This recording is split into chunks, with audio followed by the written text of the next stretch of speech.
Hi, everyone, and welcome to this special episode of the RavenCast for March 7th, 2017. It's a mid-week post. We usually just post on Fridays, but we have a special RavenCast for you today. I am here with my dear friend and colleague at Raven, Lindsey Paris Lopez. Hi, Lindsey.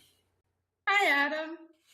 I'm excited to talk with you today because last week we celebrated Dr. Seuss's birthday, and we had a little bit of pushback, a little bit of some revelations about Dr. Seuss's life, which adds some depth maybe and some kind of scary stuff that's going on. So we're going to get to that in a minute, but I want to tell everybody that the RavenCast is part of the Raven Review, an online magazine where we write about mimetic theory and the rivalry, violence, and scapegoating that often divides our world. Our motto at the Raven Review is change your view, change the world.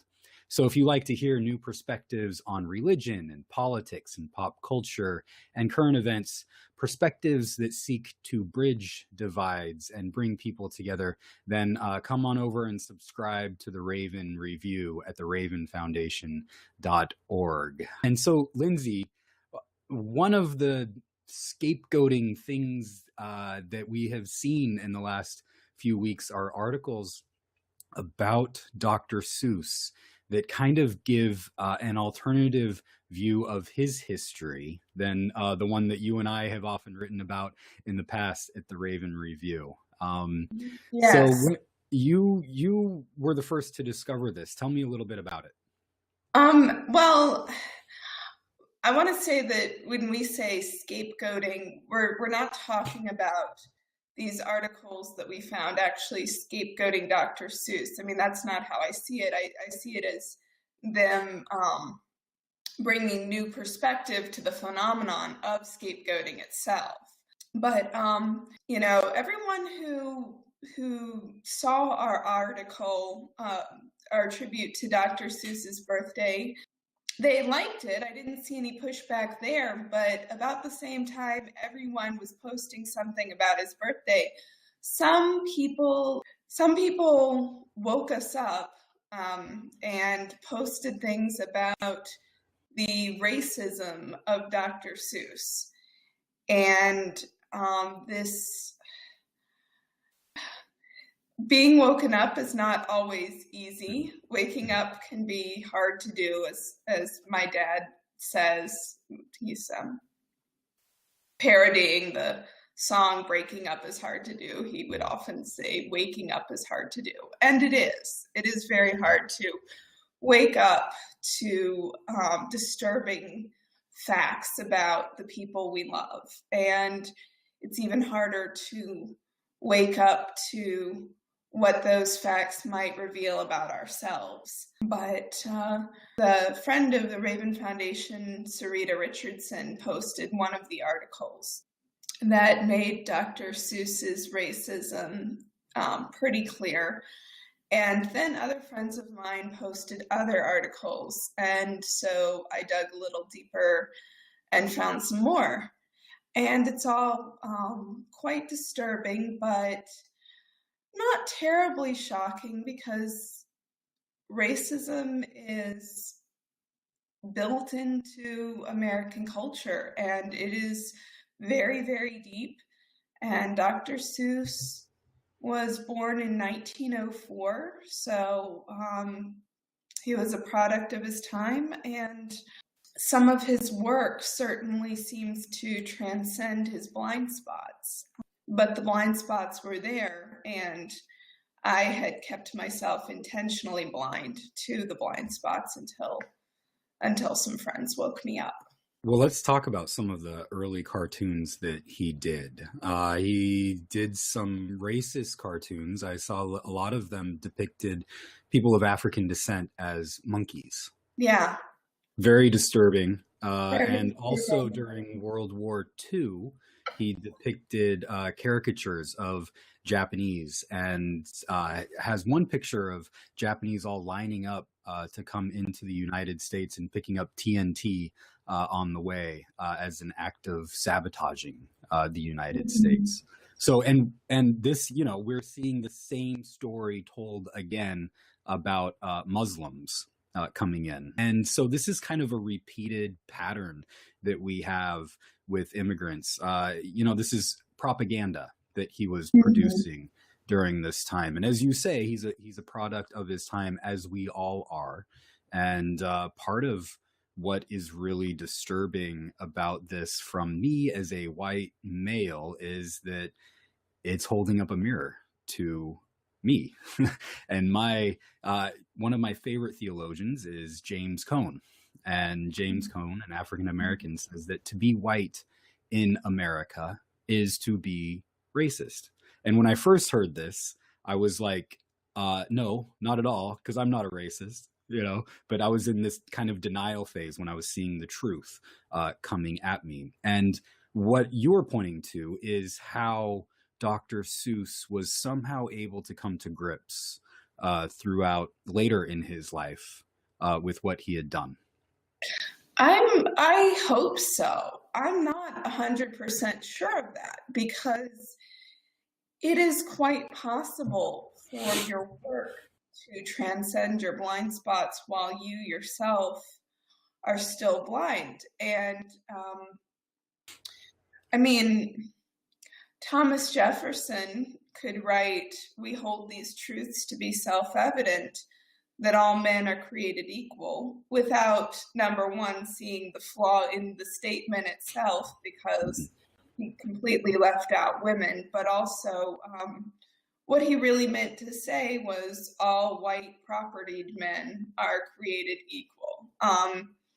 And he didn't write that because it was so clear to him in an unconscious way that if you weren't white and you weren't property, then you weren't equal. So why even say it? So the phrase all was not all inclusive. And so it is possible for someone's work to take on more than their intentions and to be better or worse than their intentions. It's interesting because he never apologized for the cartoons that he drew in the past, but he did end up making friendships with Japanese people. So he was able to transcend in certain ways. And I think that's a good model for me anyway. I can't say it's a good model for everyone, but moving in that direction, I think is admirable, and none of us probably move far enough. And there is, in mimetic theory, there is the idea of demonizing people of the past and thinking, oh, if I would have been back there, I would have been so much better. But that creates blind spots for our current situation. And what are people 100 years from now going to be saying about us and the blind spots that we had? So I certainly don't want to absolve, that history, but I also don't want to demonize it so much, because I think it just distracts from what we do today. Yeah, I think I want to approach it from the perspective of forgiveness.